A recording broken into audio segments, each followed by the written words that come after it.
وَلَا يَحْسَبَنَّ الَّذِينَ يَبْخَلُونَ، گمان نہ کرے وہ لوگ جو بخل کرتے ہیں، بما ان چیزوں میں آتاہم اللہ من فضل، جو اللہ نے دی ان کو اپنے فضل میں سے، سب کچھ ہے اور خرچ نہیں کر رہا ہے، هو خیر لہم، کہ وہ کچھ بہتر ہے ان کے لیے. کہتے یہ حال واقع ہو گیا اس لیے خیرن کر دیا. بل هو شر لہم، بلکہ وہ شر ہے ان کے حق میں. سیطوقون ما بخلوا به یوم القیامہ، ان قریب زنجیر کی طرح توق ڈالا جائے گا جو انہوں نے بخل کیا قیامت کے دن.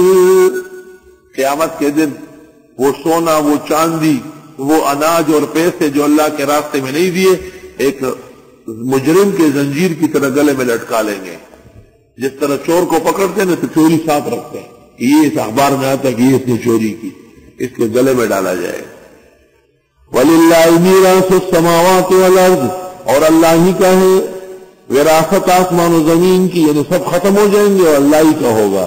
وَاللَّهُ بِمَا تَعْمَلُونَ خَبِيرٌ، اور اللہ تمہارے اعمال سے خبردار ہے.